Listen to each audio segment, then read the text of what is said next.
What is going on? Continuing on from our last video where we designed drum sounds from the ASR10 and a modular system, and if you didn't see that video, it will be in the link below. But anyway, today we're going to test drive those drums and just get a feel for how they sound together and if there's anything that needs to be done to them to make them sound like they deserve to be called drums.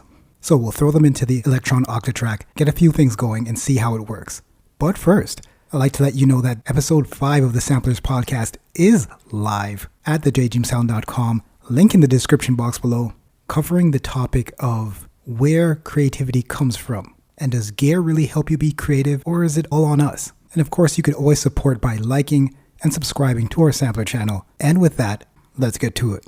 Okay, so you remember from last video, I was really happy with the kick, and I still am. So let's audition all the drums now and see what they sound like coming out of the Octatrack. Starting with the kick, snare, hi-hat, and another snare. So surprisingly, I didn't have to do much with anything. The snare, I just shortened the release time to just snap it up a bit. So that's what it originally sounded like. And with this hi-hat, all that I did was just put a high-pass filter on a snare, and like magic, we get a hi-hat.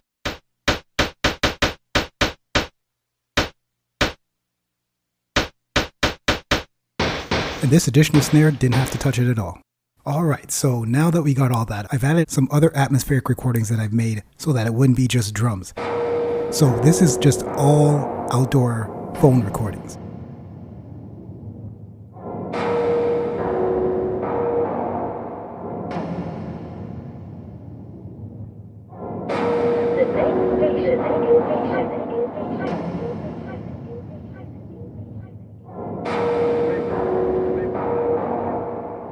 Alright, and now we'll bring in everything else.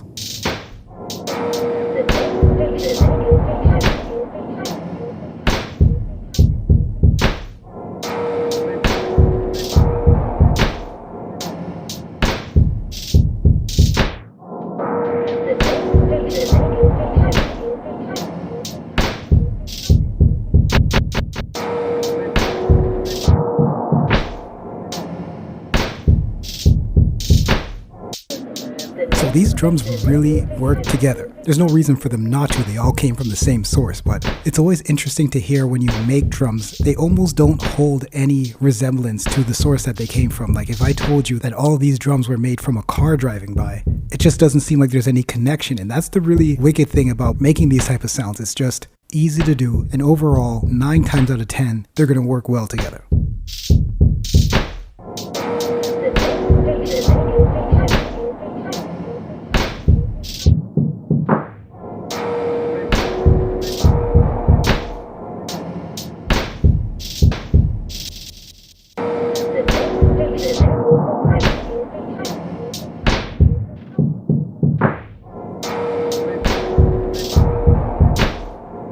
So additionally, testing out your drums like this just gives you a feel about what you would do in the future with it. Even if you don't really like what you came up with the first time, using the drums that you make shortly after you make them, this gives you something to file away in your brain about what the sounds can actually do. You know, every sound can do something. Some sounds are good at certain things and some at others. So when you mix and match and kind of figure things out, I mean, I guess this all falls under the banner of practice. This is what we do as artists, and this is a great way to get into the habit of practicing. Whether you find practicing hard or whatever, having a purpose like seeing what your actual sounds can do together is an amazing excuse to create something. But anyway, I'm rambling. Thank you for watching. If you liked and learned something today, subscribe to us here on YouTube. I will catch you on the next one. In the meantime, take care of yourself.